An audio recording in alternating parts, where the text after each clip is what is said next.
You think the birth control pill is modern science? Wait till you hear about the plant that built an empire. The modern birth control pill, one tiny tablet, billions in research, decades of clinical trials. It is the absolute peak of medicine. Your ancestors didn't have any of that. What they had was a wild plant, a single species growing on a narrow strip of coastline in North Africa.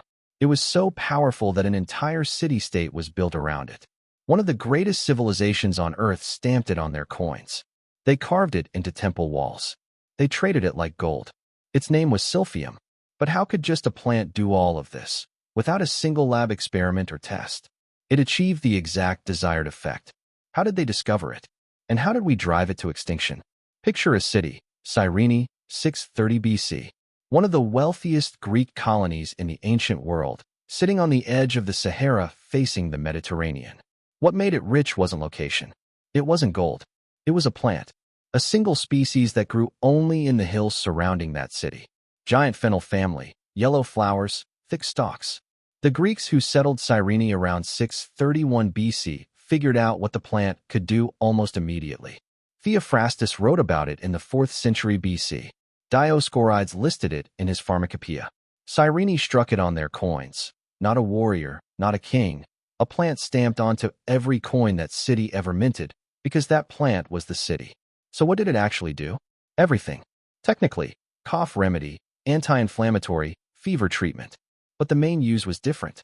Taken as a monthly dose, the root boiled into a drink or the resin mixed with wine, it prevented pregnancy. Taken after intercourse, it terminated one. Just the plant. And it worked. How do we know this wasn't just superstition? Soranus of Ephesus, the most respected gynecologist of the ancient world, described the protocol in detail in the 2nd century AD. He wasn't speculating.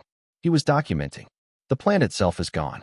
The exact species is still debated, but its closest relatives, plants in the Ferula genus, still exist. And in 1986, a research team ran the test. Female rats were given Ferula extract. Pregnancy rates dropped dramatically. And here's what makes it remarkable.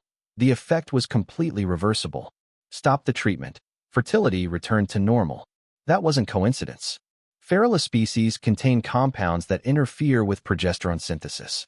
Progesterone is what sustains a pregnancy in its earliest stages. Disrupted at the right moment, an implantation fails. The mechanism silphium's users observed 2,000 years ago has a biochemical explanation that works at the molecular level. This wasn't folk magic.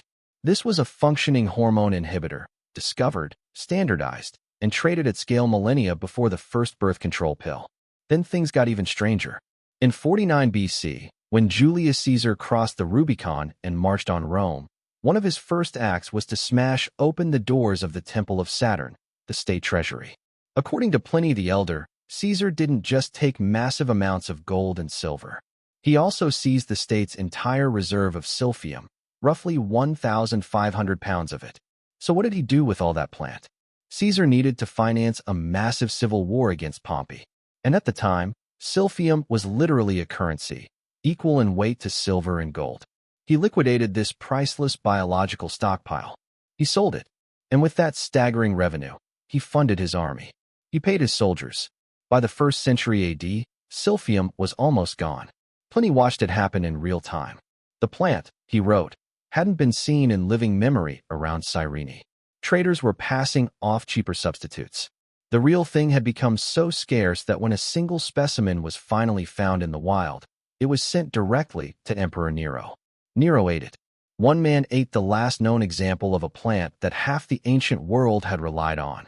The economics were brutal and simple. Silphium grew in one place, a strip of coastline roughly 200 kilometers wide. Every attempt to cultivate it somewhere else failed. So as demand rose, the only option was more harvesting. Cyrene tried export quotas. They tried restricting access to the hillsides. It was too late. Silphium is one of the first documented cases of a species harvested deliberately to extinction, not by accident, not by climate change, by demand.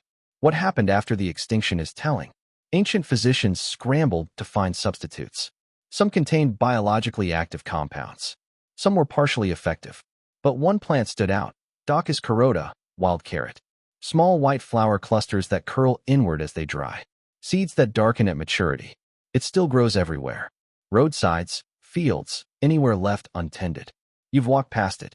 Women in ancient Greece used the seeds in the days following unprotected intercourse. The same practice appears in 20th century Appalachian folk medicine. In Ottoman herbal texts, the seeds appear under the name wild carrot seeds. In 2002, a research team tested it. Wild carrot seeds administered after fertilization prevented implantation in animal models. The active compounds disrupted progesterone activity, the exact same mechanism as silphium.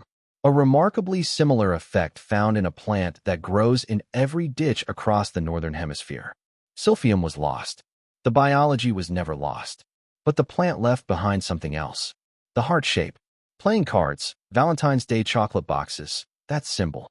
An anatomical human heart doesn't look like that. It never has, two rounded humps on top, a sharp point at the bottom. So why this exact shape? One theory traces it back to silphium.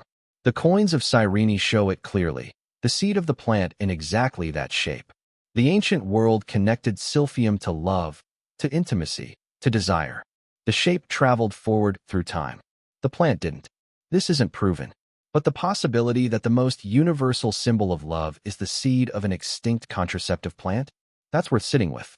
You are not the first generation to want control over your own body. Every craving for autonomy. Every attempt to separate intercourse from pregnancy. These are not modern inventions. They are ancient drives, older than the Roman Empire. 2,000 years ago, a woman woke up in the hills above Cyrene. She cut a stalk from a plant, dried it, ground it down, and drank it. Same problem, same solution. Modern medicine didn't invent this. It rediscovered it, with better tools, cleaner names, wider distribution. But the question was never new, and neither was the answer. We lost silphium. We never lost the need for it. CTA, if this blew your mind, hit like and subscribe. And drop a comment. What's one ancient thing you wish we still had today? I read every one. Thanks for watching.